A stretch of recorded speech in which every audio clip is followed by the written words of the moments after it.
La journaliste est enfin guérie et veut rattraper le temps perdu. Découvrez son témoignage. Au moins, cela peut servir à sensibiliser tous les porteurs de lentilles. Le 19 mai 2022, Marie-Sophie Lacaro était présente sur le plateau de Quotidien sur la face à Yann Barthès. La journaliste est revenue sur sa terrible épreuve.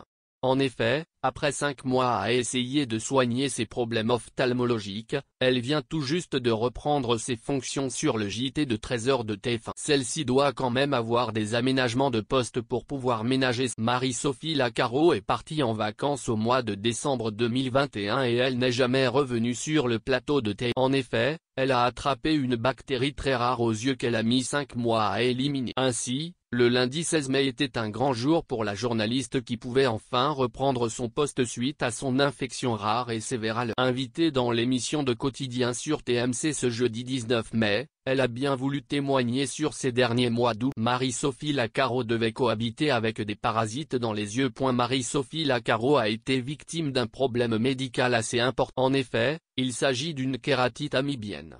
En réalité, il s'agit de parasites qui infiltrent vos yeux et attaquent la cornée, notamment à cause de la présence d'eau dans ces lentilles de contact. Les médecins ont mis 10 jours à poser le diagnostic.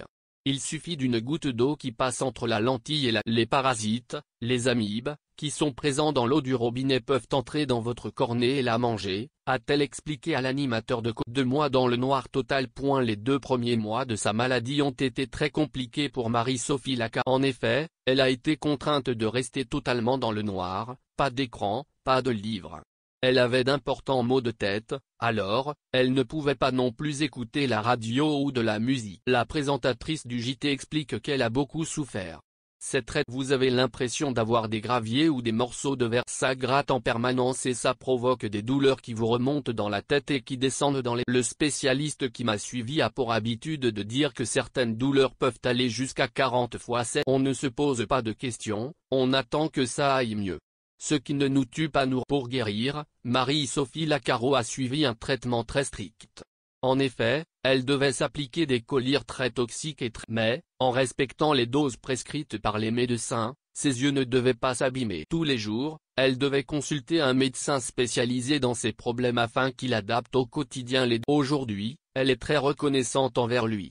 De plus, Marie-Sophie Lacaro a aussi pu compter sur la direction de TF1 qui a promis d'attendre. De plus, depuis son retour, les équipes ont tout fait pour adapter le plateau afin de ménager ses yeux. En effet, avec sa kératite amibienne, elle a beaucoup de contraintes maintenant. Par exemple, la luminosité a dû être réduite. Je pourrais reporter des lentilles, je ne souhaite pas en remettre, et quand j'ai fait des essais, j'ai tout testé, des lunettes, le prompteur, pas de lunettes, pas de prompteur. Et j'ai bien aimé comme un hommage à Jean-Pierre Pernaut qui n'utilisait jamais de prompteur, un joli clin d'œil. Une chose est sûre, Marie-Sophie Lacaro n'est plus la même après cette terrible. Elle veut rattraper le temps perdu. La journaliste se sent plus forte et un peu boulimique de tout. J'ai un peu envie de tout, et je me pose peut-être encore moins de questions qu'avant. Je pense que cela m'a aidé à être plus optimiste et positive, je vois le verre à moitié plein plutôt qu'à moitié vide. On lui souhaite un bon